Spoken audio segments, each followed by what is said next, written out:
Hello there. Today I wanted to do a book review. I know it's been a few weeks. I haven't posted YouTube videos in a few weeks, but I wanted to post this video. I just finished this book, and this book's fantastic. The Battle for the Soul of Capitalism. How to Fix Our Financial Markets. And, oh man, I'm really sick. This book is absolutely fantastic.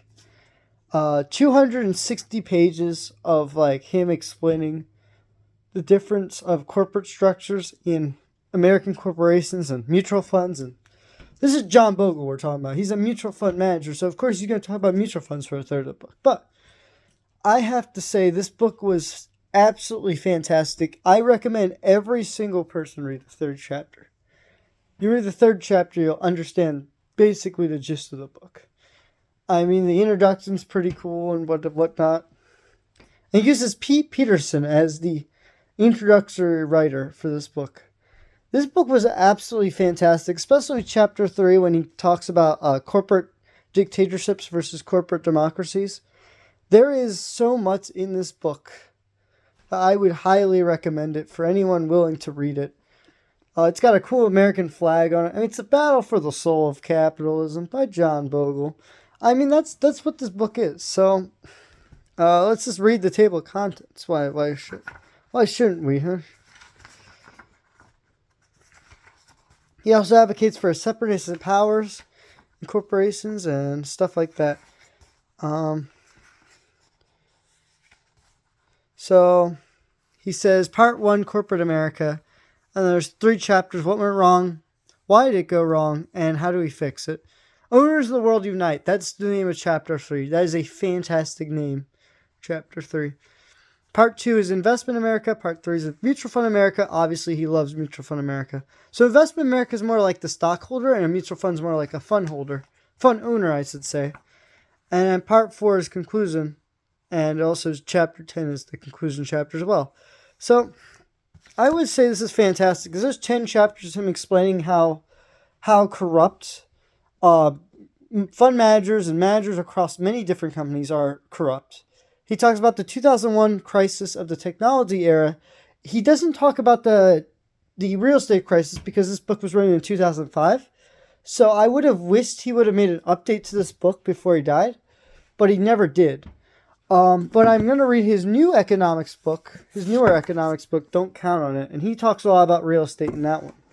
Because he wrote that book in 2011, so I'm hoping to hear some thoughts on the real estate managing crisis instead of this regular investment managing crisis. Because he doesn't talk anything about the real estate crisis because it didn't really happen in 2005. It happened around 2008. So I would have loved an update to that book, but that book is already so good on explaining why managers can screw over investors and employees, by the way. He talks about the difference between employee compensation versus just a manager compensation. It's like 240 times in 2005 or something.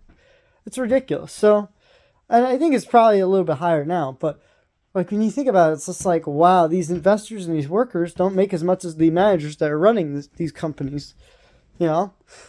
And so he wants the managers' capitalism to be an owner's capitalism. So it's very interesting to hear his thoughts and opinions on capitalism. You know, he's very pro-capitalist, but he does want to reform it somehow, and so he's gotten a lot of controversy because of it. But I have to say, I semi-agree with him, but I semi-disagree. Like, if it's a manager that's going to tear the company down, just get a different company. There's no reason to buy the stock. But if the whole system's rotten to its core, yeah, I guess there's really not. You're just going to buy all the corporate terrible companies, and they did in fact the indexes in 2001. So I mean, that's sort of the thing, is like,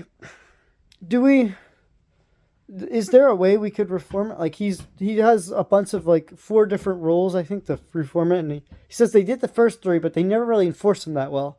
4th one we haven't done yet, but we plan on getting a federal fiduciary standard sooner or later.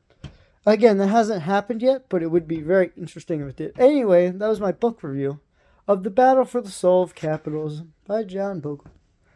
I hope you've enjoyed this video, because I haven't made a video in a very long time.